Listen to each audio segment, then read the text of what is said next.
Here, what would you do if you had an NIL deal today? Who would you go after? Who would I go after? In town, what companies would you get? Prime quarter. You mean in Madison? In Madison, fuck. I do every fucking food company in Madison. If we had NIL deals. I do Oscar there because I think it's amazing. All right, let's get going with the episode. Welcome to 217 South Mills. Brought to you by Cabin Coffee Altoona, located at 2922 Meadowlark Lane, Altoona, Wisconsin. Stop on by. Hey, Bill, what do you have today? I got, same as always, my cold pressed sugar-free turtle with splash of half and half. Absolutely, it seems to be your go-to. I have my basically sugar-free caramel, sugar-free chocolate, sugar-free vanilla, and it's breve, ice breve. Again, got the high fat content, low on sugar, and fits into all your parameters for your keto diet, Bill. I hear you.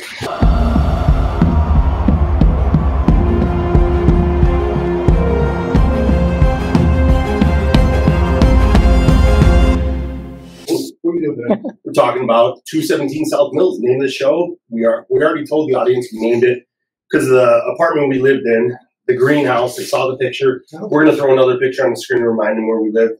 What should we start off with? The roommates. Yeah, let's go with roommates. And this is kind of the basis of, like, I don't know, not our friendship, obviously, but this was a huge factor. This is where we living together. Where things got deep. Multi-experienced. Yeah, absolutely. So I think I started off there the first year. It was myself, it was Dave Costa, Chris Pickett, and Chris Janik, otherwise known as Tank, that we mentioned in an earlier episode. So it was the four of us, and then when Tank graduated, you filled Tank's spot and came into his bedroom. And then that's when the real fun started, I think, at 217. Yeah, you want to shoot it off first? Or you want to? So, I mean, kind of I want to say it was a typical, like, college living arrangement, but the more you talk about it and the more you tell people about it, I think ours was a little more special than most people's. I mean, we had some interesting people and characters that would stop by frequently and just stop by, and we had gatherings, and it was kind of a popular place to hang out. It is, and it's some of those stories that people think are unbelievable, but they actually been with 217 South Mills, is the grilling. Yeah. We grilled chicken all the time. Yep. We had the famous recipe we came up with, Jack Daniel's barbecue sauce and the ranch dressing. Yep.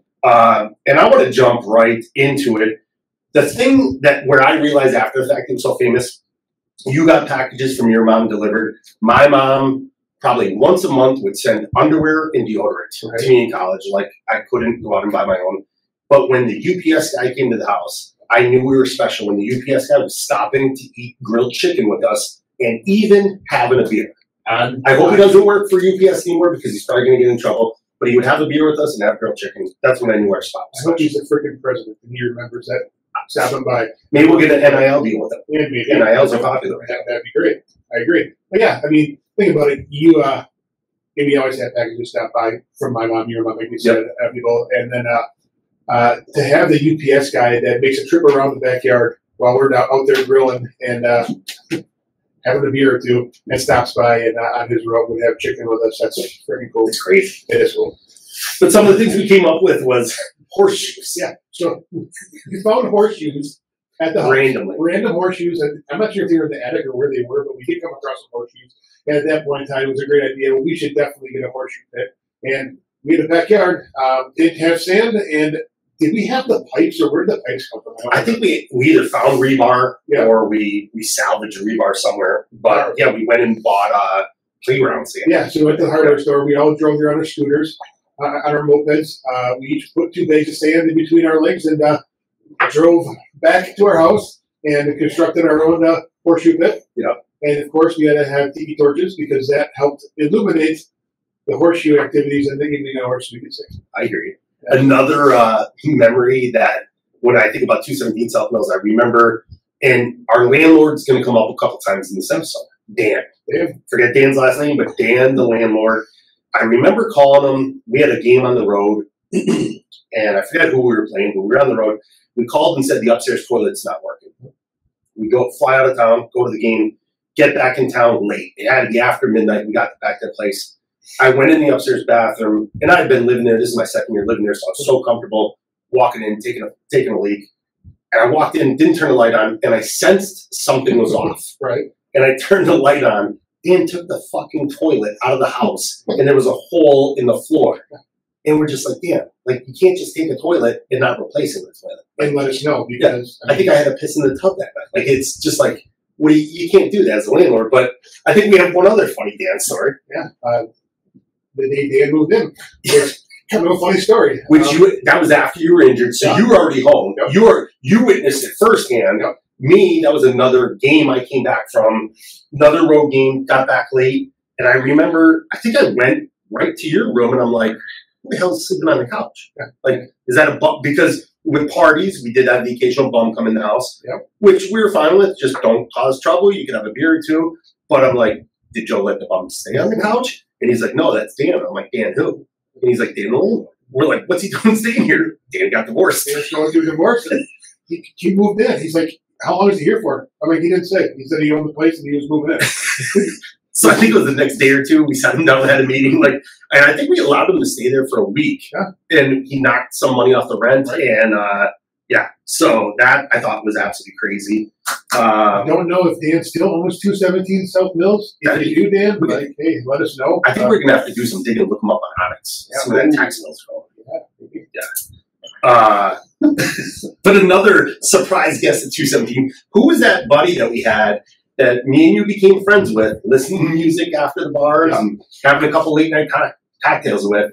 This random person after parties is sitting on their couch, and we start shooting the shit with them. We're having a good time with them, and all of a sudden, and we saw him quite a bit. He was at our house quite a bit. He became a regular fixture at gatherings. Yes. And even when there wasn't a party, he was just kind of hanging out, having drinks. And I think it was like a night where we actually said, like, so, like, who are you? And it was like way after the time that we should have probably done. We already knew his name. We were calling him Danny. Yep. He introduced himself to us as Danny. Yep. And we're like, hey, it's Danny again. Yep. Danny, you want to drink again? Yep. You know, whatever.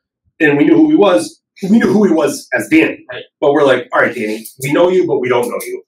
Are you an athlete? Yep. Because obviously we hung around with a lot of athletes. Not that we didn't hang around with other people, but we just assumed he was an athlete. So we asked him, and he's not a football player because we knew everybody on the team. And he wasn't a wrestler because he knew the majority of those. Exactly. So you're thinking maybe it's like a bench player from basketball. Right. Maybe it's like one of those random sports that we didn't see in our daily college life. Crew. Well, crew's a club, but still crew. And he goes, yeah, I'm an athlete. And we're like, what sport do you play? He goes, hockey. And we're like, I think my response is, are you any good at it? Are you any good? Yeah, are you any good at it? Are you a good athlete? He goes, I'm all right. And it's late at night, and the light bulb goes off in my head, and I'm like, wait a second, hockey players get drafted out of high school. I'm like, or get drafted early before they're done with college. And I asked, did you get drafted? And he goes, yeah. And I'm like, oh, shit, we're sitting with somebody who got drafted. Like, did you get drafted pretty good? Yeah, decent. Where'd you get drafted? He goes, second overall. We're like, second overall in the NHL draft? He goes, yeah. We're like, what's your last name? Danny Heatley. Danny Heatley's hanging out at her house, having drinks, eating the grilled chicken in the backyard, playing horseshoes. When we come up to the next story that I'm assuming you're going to tell about the backyard campfire, Danny's there with that. Danny was at everything that whole time. And, you know, I look back at it, and I got to talk to Danny a little bit afterwards at some different events I was at. And I really think a lot of it was we weren't those, like a fanboy, like going after him, drilling him with all these questions. And he didn't bug us either. Right. And that's why we liked him. Right. And it was just a mutual agreement on both sides. And we all got along. But it was mind-blowing when we realized this is the second pick overall in the NHL draft. The dude went on to play, 10-plus years in the NHL. It's a great, tremendous hockey player in the NHL. Yeah, he had a couple issues, a couple accidents, a couple off the ice issues. Right. But overall, a very, very good hockey player in the NHL that we just got along with. We just gelled together. Hockey player and old lineman and got along. Yep. And I think it just speaks volume that he was able to come to our house and relax because there was no pressure. That was the kind of atmosphere that we had. Yeah. And we didn't care what he did and he did. But it was kind of weird. You thought maybe, with that big of a contract he'd be signed, that maybe he could flip the bill for, some grilled chicken or a couple of beers. It was so kind of cool to hang out with them. And we did have a good, for buying the booze and the alcohol, we did have a nice little hookup from one of our previous jobs. Yep. Shout out to Party Port Liquor. We used to work there. We also used to get a great discount at Party Port Liquor. But so Danny was coming around, and it was just cool that happened. But I often wonder the first night, how did he walk in? Was he wandering around? Was he on his way home? Did he have a bad dinner with a date and he was walking home and just goes, that house looks interesting? And because when you think back when the first time was, I can't remember. I just remember he was on the couch. Yep. And it was like Friday, Saturday nights, Danny was on the couch with us shooting the shit. And it was only he was never there during the day. Never saw Danny during the daylight. It was usually every Friday, Saturday night after midnight. And between the hours like midnight and 4 a.m. is when we hung out. And we told life stories, we told ups and downs and this and that. And the guy goes on to do tremendous things in the NHL. Yeah, like just one of those cool experiences. Yeah. It's even a normal day at 217 South. So what's another thing in case there's any Danny Heapy fans out there? Tell them about the campfire. Yeah, so I was interning with the Madison Police Department trying to be a cop. So I had an internship that I was doing there, and I was a member of the traffic enforcement safety team, which is a test team, which is, well, speedways. They call them speedways. It was speed enforcement. Put the wave on the end to make it sound more politically correct. With speed traps, and I did that. So and I really enjoyed it. A couple of times though, I had to work on weekends, to do some of the things. And I believe it was a weekend, and I think we were done playing horseshoes. We were done with the grilling, and we kind of said, like, I wish we had a bonfire. We should get a fire pit at some point in time. And it was me, you, and of course Danny. And so we're sitting around back, and I think I walked inside, or you walked inside, and we had that big 3-cell mag light, the old school ones. Yeah. And what do? We screw the top off, put down as a base, put the flashlight on there, put on, and what do? And that was the chairs up in the circle around there until the wee morning. Oh yeah. To the point where I have an option to either go to sleep and get some sleep, or just go right over to the police department where I'm going to be under the weather trying to do traffic enforcement. And I remember it clear as bell too, because I walked in there and I knew the guys, on the test team, and I got along well with them. And I walked in there and I said hi to one of the guys. Said, "Whoa!" I'm like, "What?" He's like, "I think you need some gum, son." Thanks. Like, "You all right?" I'm like, "I'm struggling."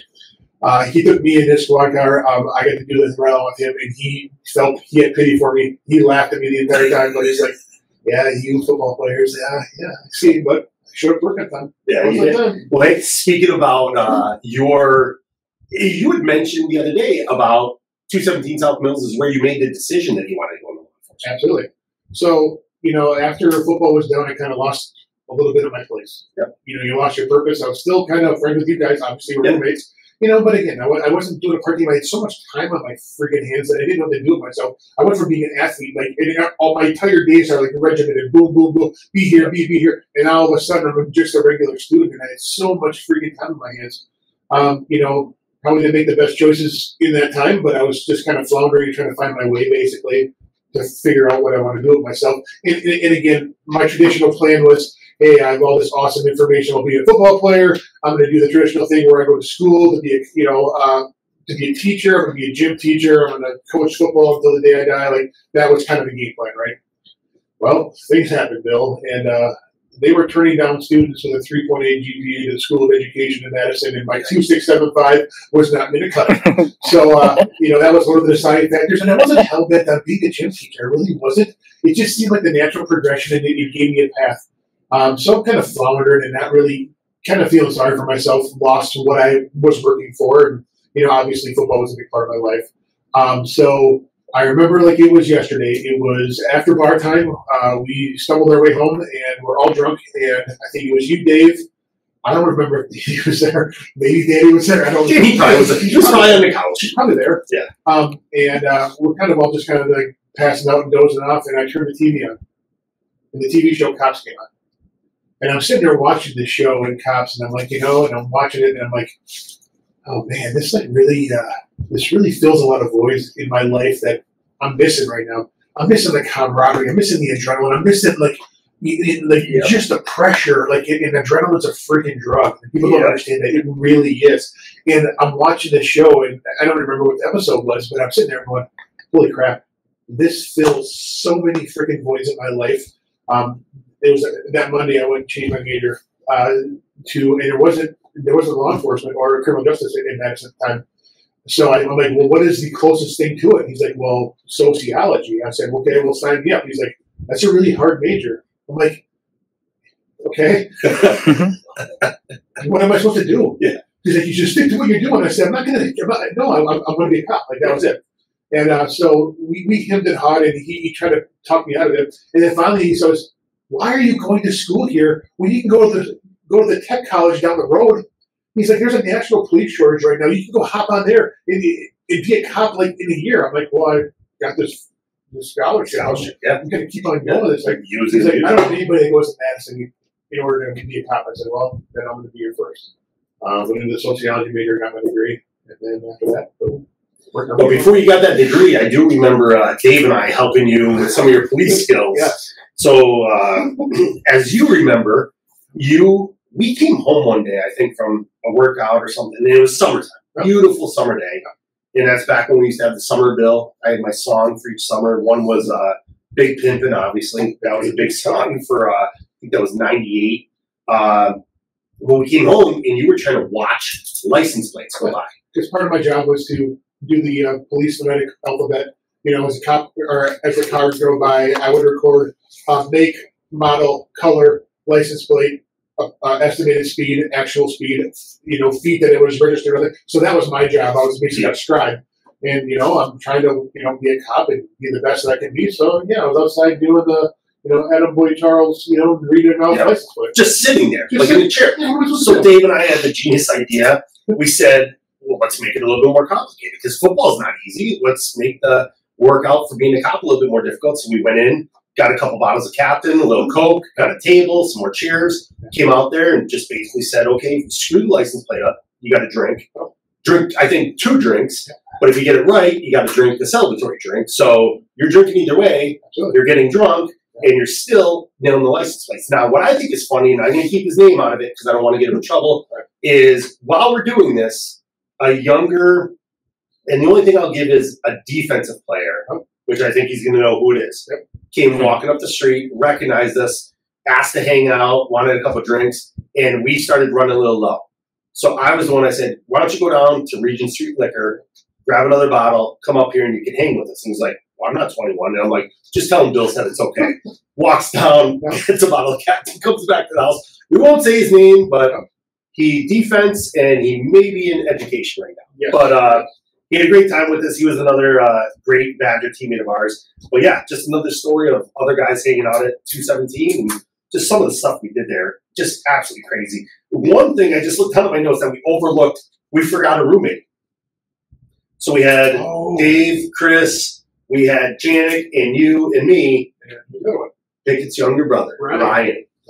So we only had 4 bedrooms, but we did have a coat closet. And Ryan graduated high school, and he thought he was like an adult, and he wanted to be free and on his own. So he came to live in Madison. Chris asked if he could move in. We're like, yeah, sure, as long as he pays. So we put him in the coat closet. He got a single mattress. Basically kept his luggage on the mattress where he slept in the closet because we didn't use the closet for anything. And I think we cut him in for like half of what we were paying on rent, which probably knocked $100 off our rent, but it was good enough. He was there for quite a while. I think he was there almost the rest of the year. When I don't know what time of the year he got there. He was there during football season because I remember another game we were on the road, came home. We got a win, but I remember I was tired as hell and got in the house. And I just remember him running his mouth about how he could have played Division I football. And I was like, all right, let's go out front. And I was like, I'll give you one play. You can get by me.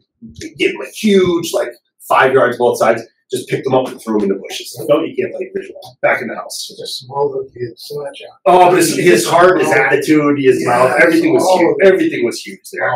I feel like we had a couple of visitors that were looking at our porch at one point.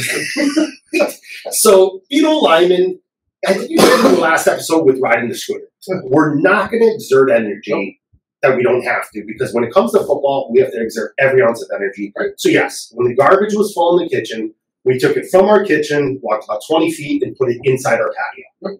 And that's where the garbage lived until somebody remembered what day garbage day was and was willing to take it from the patio down to the street. Right. There'd be times, and we rarely had parties. I mean, we maybe had 2 parties a year during the football season. Right.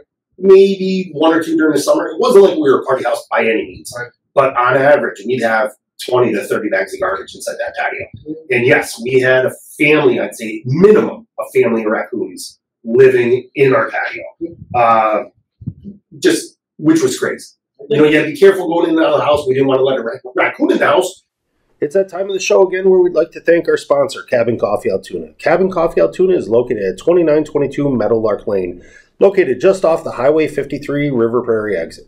Stop in and try my favorite drink, the cold press, with sugar-free turtle flavoring and a splash of half and half. It's a drink that you'll love the flavor without the sugar that all other drinks come with. So come in today, order a cold press sugar-free turtle. Heck, by now you could probably go in and call it Bill's drink.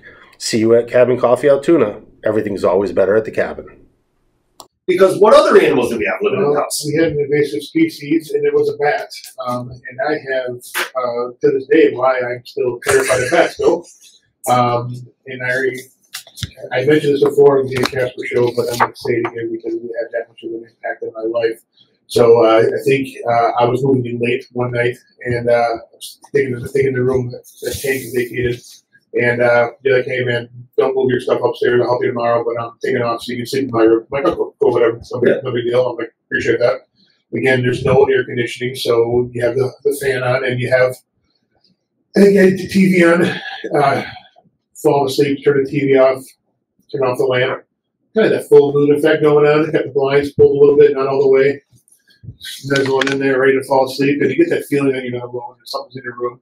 And we did have, and just to cut you off, and I know I cut you off a lot, but we did have random people also. So we had neighbors coming in our house in the middle of the night. So when you say you felt like you weren't alone, you didn't know, like, was it the dude next door? Was it the girls across the street? Like, but because random people just walked in and out of our house whenever they pleased. We had never locked our doors. We were comfortable with everybody. They were comfortable with us. So you, at that moment, you're like, is it the neighbor? Is it the neighbor across the street? But you had to sense something was there. Something was there. I kind of opened my eyes and looked to see if someone's in my room, and it was something. And I remember going, "Wow, it's a really big moth." And I wasn't scared of the moth. You understand? It's hot, so I'm not wearing a shirt. I'm not wearing anything but a pair of mesh shorts, no drawers, nothing. It's a pair of Wisconsin mesh shorts. That's the way we rolled back. Because it was freaking hot, right? And I'm sitting there, and I'm laying in bed, and I saw the moth, and I'm like, it's a moth. I'm not worried about that. You know, no big deal. And I start to fall asleep. And then I feel this slap on my thigh, and something's crawling up the inside of my shorts. It's not the next door neighbor. It's not the next door neighbor. It's nobody that I know. And so I reach over and I turn on the lamp and I start looking at it. And now this thing has fallen out of my shorts and it's sitting on the bed next to me and it's hissing at me and it's bouncing around and it's starting to like scare the crap out of me, quite honestly. It drops off the bed, it catches air, and it starts circling the room. And it has me pinned against the wall, the mattress, holding a pillow over my head and screaming like a girl, like I'm being murdered, apparently. And then at that point in time, I think Dave heard me. Dave runs up the steps. He sees what's going on, asks me what's going on, sees it back. Dave ends up on the bed next to me with a pillow. I think Chris Pickett also came in because he thought I was being assaulted. And I was by this bat. And I think of all people, the closet dweller, Ryan, steps out of the closet. He walks in there, he sees 300-pound men holding pillows and screaming because his bad is just dive-bombing us. And at that point in time, he looks at us in such disgust and shakes his head. Then he grabbed like a broom or something nearby and hit it and killed it and then picked it up. And as he walks out the room, he goes, it just doesn't say a word, just walks away. But I think the crazy thing to follow up on that is at that moment when and everyone's going to realize the first bat was killed, we thought it was done. We thought it was a bat. Yep. That bat killed. Yep. Bats over. Nope. No more bats. Nope. But they lived there. They were breeding there. I remember one night calling up, I think we reached out to John Sigmund, Mark Anelli. I remember these guys showing up. I think they had oven mitts and I think one of them had a baseball bat. One of them had like a racquetball racket ready to attack the bats. And me and you were discussing this the other day when we were talking about this episode. I go, the crazy thing about that scenario, if it was today, you've been around my neck of the woods, you've stayed at my house, I've stayed at your house in your neck of the woods. If I went to your house and I saw a bat and we got something to kill it, and the bat disappeared, I'd be like, Joe, thanks for having me over. I'm going to go stay at the Marriott. Absolutely. And I think you would do the same thing. Back then, if you saw a bat, which we saw multiple times, when we were talking about crawling along the ceiling in the kitchen, you'd see it. You'd go in the closet, the bat would fly. If you couldn't find it or catch it or kill it, you just ended up going to bed. Absolutely. And just be like, wow, there's nothing I can do. Or coming home after bar time at 2, 3 in the morning, and you have those drunken munchies, and you're like, oh, I wonder what's in the refrigerator, what's left over, whatever. And you walk in there, and there's 3 or 4 bats that are crawling across the curtain. And you're just kind of like, deal with it tomorrow. Deal with it tomorrow. I'm gonna go to bed. I'm not doing it. Just close the door. They're on the first floor. We're on the second floor. They're not going to find it. So here's my shout out, because I'm still scared of bats to this day. Oh, same here. So I was in law enforcement at the time, and his name was Mark, and he was. We were in the rec center, and we had an open door that he found, so we had to clear the building. And it was an old building, and it's me and him. He's a short. He's okay. Well, I say he's shorter, but he's probably normal size to everybody. To me, everybody's kind of short, but I mean, just a normal sized guy. And he was. He's also a SWAT operator with me, so. We were clearing this building and doing a good job, and all of a sudden he sinks down and he looks back at me, and I'm like, you know, get the game face, okay, you know, and then all of a sudden that's when I saw that thing rodent buzz my head. And you have a taser on one side and a gun on the other, correct? I have my gun out because I'm clearing the building.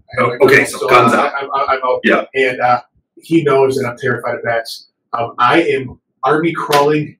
If I could have filed my damn buttons down on my uniform to get lower to the ground, I left Mark. I left his ass in a building that we didn't secure all the way. So the nobody left behind was not a guy. When there's bats, that doesn't matter. Yeah. I crawled my ass up the stairs. I crawled out, and he's laughing so damn hard. So I knew he was fine. He's laughing. You hear him laughing. And then we get outside, and to this day, I still get my balls busted and my Mark, and I get pictures of bats, and it's just a great thing. But still hate bats. Well, I'm going to try and do a shout out for 217 South Mills, and I pray that I get this name right. So I'm going to ask you a question, and we didn't talk about the question I'm going to ask you, but I know you know the answer. Who are when it comes to a sport? Who are the craziest individuals that are participants in a sport in college? What sport would you say are the craziest people in college? Wrestlers. So, as we talked about Chris Janik the other day, and I sort of forgot about this story until I was actually looking on social media, and I saw on Chris's post the person that I truly believe this story is about. So if it's not you, I apologize. It might be somebody else, but I really think it is him. So our heavyweight wrestler at the University of Wisconsin was Jason Burnett. Yep. And Jason is still good friends, obviously, because I saw him on Facebook with Tank. But he was good friends back then with Tank. But Tank was also friends with the whole wrestling team because Tank was a big-time wrestler in high school. And the way I remember, I know the story is accurate. I'm 99.5% sure it was Jason. We were in the kitchen. It was after a game that we had. We were having like a small party, mostly just athletes at the house. Everybody had a couple drinks. And Jason said something like, did you ever wrestle? And I'm like, no, I did a couple wrestling games, but never wrestled. And we just started like crying each other, like just sort of feeling each other out a little bit. I'm like, let's go. Let's do it. Like, I'm not trying to fight you or nothing. Right. And he knew that. And I'm like, you know, I'm still playing, so I don't want you to break any bones, but let's have a go at it. Like, let's just keep it in the kitchen. Yep. We started wrestling. Next thing you know, we're all live and we have 2 fridges in our kitchen. One of the fridges gets knocked over and we broke the kitchen table. Yep. Needless to say, it wasn't by me throwing Jason around. It was by the heavyweight wrestler throwing me into the fridge and then onto the table. And then I think it was before I knew what a tap out was, but I was like, I was probably yelling uncle. Back then, like, I get it. So it's done. It's done. So, he was upset. Yeah. He was a beast. And those wrestlers, they have a different motor, man. They got a different mindset. They got all the angles down, and they know how to make you bend when you should. Yeah. Like, and then when you think about like fights, like going back to Wisconsin, I don't recall a ton of fights in bars. And a lot of the bars we went to as college athletes, there were a bunch of different athletes in the bar. And we all knew each other. We all basically got along. But And not saying football players never got in a fight, not saying other people didn't get in a fight, but if there was going to be a fight and wrestlers were involved, you want to be on the side of the wrestlers. You don't want to be against the wrestlers in the fight, and I'll say that all day long. The last 2 things I got I'm going to tell you, I want to tell, just to give you a heads up, I want to tell my favorite memory of 217 South Mills, then I want to say my thoughts on where my scooter may possibly be. So my favorite thought, and people ask me this a lot, just after, like not that I played forever, but the amount of football I did play, they're like, what are some of your fondest memories? I'm like, of course, the Rose Bowls, of course, beating Penn State, my home state team, the school that said I wasn't good enough. But I have this memory from 217 South Mills. We'll probably have an episode down the road about Ohio State, because in 99, when we played Ohio State, that was a huge game, huge upset. But just to give the audience a quick brief, we go to Ohio State, go to the shoe. Probably little over 100,000 people in the horseshoe. And we go down 19-0 at half. We'll go into more detail on the show, but we get reamed down at halftime. We come out the second half, and we just pound their ass. And the word you like to use a lot, we red-ass the run. And for the audience, red-ass the run is you're going to run the ball. We're going to tell you where it's coming. We don't care if you know it. We don't care how bad you want to stop it. We're going to do it, and we're going to win. And that's what we did that second half. And we ended up winning the game 42-19, as you know, obviously. But when I came home, Chris Pickett, our roommate, who came into the Badgers with us, but he ended up quitting football. He realized football wasn't for him, and he went into law school and ended up becoming a very successful lawyer. But I remember when I came in the house, and we all got along. We were still friends. Football wasn't his thing. He wanted to be a lawyer and just realized football wasn't going to work. He wanted to go a different direction, but we remained friends while we were roommates. And I remember walking in the house, and I was exhausted. That second half, Joe, like powers. You're pulling on the power. You're hitting linebacker head dead. We just went power right, power left, power left, power right, power left, power back and forth nonstop. Heads hurting, tired, sore, but a huge thrill after that victory. And I'm halfway up the steps, and Pickett's like, and I don't even think I was going out that night. I was that worn out. I was like, just going to go up, get changed, maybe come down, lay on the couch, watch ESPN or watch a movie, and that's it. Just enjoy the night. And Pickett goes, hey, you mind if I ask you a question? And I go, yeah, what's up? He goes, how does it feel to make 100,000 people shut the fuck up in that stadium? Right. And I go, fucking awesome. Yep. I go, that place was vibrating in the first half. And we had talked about, and I've talked to my buddies that we're planning like a high school buddy, trip to all meet up again. And a bunch of my high school buddies came to that Ohio State game. Number one, these crazy idiots got on the field before the game. They're standing on the white line in the end zone while we're doing warm-ups. And Hughes is like eyeballing me, like, who's that yelling your name? They just went up to a security guard in the stadium, and the security guard goes, do you know somebody down there? They're like, yeah, that's our high school buddy. The security guard lets him walk on the field with the horseshoe. Yeah. Jeff, Jason, Joe, and Sean. Yeah. Lets him walk on the field. Then back to Pickett's question about how did it feel. The first half, that place was vibrating. The second half, about halfway through the fourth quarter, you could hear a pin drop. And what do I hear? I'm sitting on the bench, and like behind my right ear, I start hearing something I recognize. I turn around. These four dudes are singing my high school alma mater. And they're like 30 rows up. But I could hear them because everybody else is crying and just quiet. And I looked at Pickett, and I'm just like, I've never experienced anything like that before. And honestly, like, don't get me wrong. Rose Bowl's great. Kicking Penn State's ass to go to a Rose Bowl, great. But just when he asked that question, to be like, yeah, I had a part in shutting 100,000 people up in a half. That was phenomenal. And then last thing I got on my end, the scooter. So as I said in earlier episodes, my scooter was hot wired, and I bought it for like $100 off a senior that's graduating. And when I went to my first mini camp in Green Bay, and pretty much knew at that point I wasn't coming back to the apartment in Madison, I think I drove it around back and just put it on the kickstand and was like, I'm not, what am I going to sell to somebody for $50? Like, I'm not going to waste the time. So I just left it there. Fast forward, I forget how many years later. It was at least, I'd say, 3 to 5 years later. We were back in Madison for a game, and I took the family, or whoever I was with, over to 217 to see the house. And we're like, oh, let's walk around. And I think I walked around to see if the horseshoe pit was there. Right. And the horseshoe pit still was there because we drove a stake in the ground. It was well constructed. Exactly. But I see this pile of leaves, and I start kicking the leaves around. My scooter, years later, was laying on its side, still there.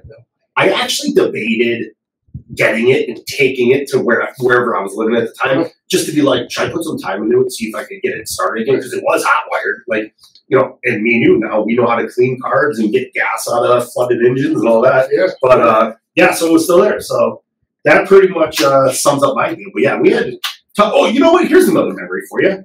I don't want to throw anybody in your neck of the woods under the bus, but do you remember when you invited us to Wausau / Cedar Creek for that, what was it, raffle, it was a raffle. A fundraiser. Yeah. Didn't we all get BB guns? Yeah. After a fundraiser? I remember Dave brought his BB gun back to 217, and at some point, Dave was like, we're in that stained glass, not stained glass, but that like block glass. Yeah, Dave would sit on the couch and just shoot that glass window with the BB gun. I'm just like, Dave, stop shooting the glass. This is what Dan was not living with us at the time. Sure, correct. Our landlord was not living with us while we were shooting BB guns inside the house. But yeah, just craziness. You know, tons of memories. But yeah, like you said, like that's where friendships are made, and that's where trust is earned on the field. You know, when you could have those times off the field, and especially like you said, like when one guy knows the other guy's sore, helping each other out, getting nice, even just talking about plays. Like guys like me and you being a guard, Dave also being a guard, just reviewing that, like, hey, remember that play we put in? If it is against an over front, and the linebacker goes here, like, what are you looking at? What are you thinking? And be like, oh, you are thinking? That's what I'm thinking. And making sure you're on the same page as the guy next to you, as the guy beside you, in front of you, behind you. Make sure everybody's thinking the same way. It was just huge, and I think that's when the relationship was, the foundation was built, and the relationship grew from there. I agree 100%. I said just a lot of great memories from there, which is the reason why we did the 217 South Mills. Yeah. Obviously, it had an impact on both of our lives. Yep. Had a lot of fun there. I can relive those memories in my mind if I think about it hard enough. They just flood back. But just a really cool experience. Well, I'm sure too with a lot of our teammates when they listen to this, they're going to also relive some of these memories. I got another memory for you really fast here because I know we're just about to wrap up. I did a shout out to Buck Sparacino about baseball, and he did comment on Facebook, and he complimented me on baseball. Now, all these guys came out again. Now I got to make sure I get the names right. Buck, who's Joe Sparacino, came out. His younger brother, Mike Sparacino, Jeff Major. I call him Majors, but he informed me like 3 years ago he doesn't have an S on the end of his name. I don't know why he didn't tell me when we were 9, but 3 years ago he's like, I don't have an S on the end. And Sean Cook all came out for I believe it was the Minnesota game, our senior year of college. And I got to tell this story because it was the craziest thing that happened. We take a group photo, and you know that big couch in front of the front window? We take a photo, and we're all sitting on the couch, all hanging out. And Buck, who's the crazy, like, outgoing personality, he was our class president, great guy, best friend, great guy, decides to lay on the back of the couch like he's posing and puts his hand like this. Well, after the picture, we all go back to hanging out, drinking, having a good time. About a half hour later, nobody could find him. Yep. Now, that night, all my buddies were riding everybody's scooter. They were all going around town, and I'm just like, listen, we're not going to the bars. We're hanging here. We're staying together. We're looking after one another, just having fun. We can't find Joe. We're looking. Like 2 hours go by. Where do we find him? Behind the couch. When the flash went off, I don't know what happened, but he fell behind the couch, decided to take a little nap for 2 hours. We found him later. I'm just grateful we found him. Otherwise, he still might be at 217 South. See, if I remember correctly, that was where we deposited plastic bottles. So there was a plastic bottle cushion for him. Yeah, I think he woke up, and I think on the plane he was like, why is there like 750 bottles behind their couch? That was our recycling behind the. We were ahead of our time. We were recycling back then. We were proactive. Absolutely proactive. Well, thanks again for joining us for another great episode, and we look forward to seeing you next time. Take care, folks. Again, we want to thank our sponsor, 217 South Mills. Sorry, Coffee Health at 2922 Metal Lark Lane. So again, we excited. Too many numbers for an old life. Come on, there's too many numbers there. So we'll see you next time, folks. Thanks. Thank you for listening to Joe and I today. We hope you enjoyed your time with us. If you like what you heard, please give 217 South Mills a 5-star rating on Apple Podcasts. Go tell your friends about us. Like and follow us on Facebook, Instagram, X, TikTok, and YouTube. I'd like to thank Cabin Coffee Altoona for sponsoring us. Everything is always better at the cabin. See you next time. And remember, folks, Red has to run. Stay tuned for some bonus material. Joe, there's a Facebook comment asking you a question on how you feel about NYPD law enforcement cheerleader team. The cheerleader team. I just feel like there's probably a lot more resources that we could use that sort of things for instead of a cheerleader team. I guess that's my opinion. I understand trying to boost the perception of law enforcement. I get that. We kind of got a bad rap for a while there, and I'm not saying that, again, I was a cop for over a decade. I can speak very freely about this. In any line of work, you're going to have bad eggs. However, I would rather have you not do it towards a dance team. I would rather have you put the money towards training footwear equipment to keep our guys safe. And I agree with that, but here's my thing now. I'll jump in and say, I like dance videos that the police department's going through the department, but if we're doing a cheerleading team, I think you better be the bottom of the pyramid. Why? I think with that acre of an ass you have, I'm not saying I'm going to be on top. You're not going to be on top. But I wasn't law enforcement. I'm just saying, all I'm saying is I don't think you should be the top of the pyramid. That's it. I'm saying I probably would be the top of the pyramid. I probably would be the base, the foundation. The foundation, absolutely. Yes. Well, don't take offense. I just say you call me fat here on TV here. Call you. Whoa. We're not throwing the F. We said no F words. We're not using the F word. Wow. So, anything else on Facebook that I should have questions or response to? That's it. All right, folks. Again, if you have questions, let us know and email to us. We try to answer when we can. Have a good night. Thank you. See you next time.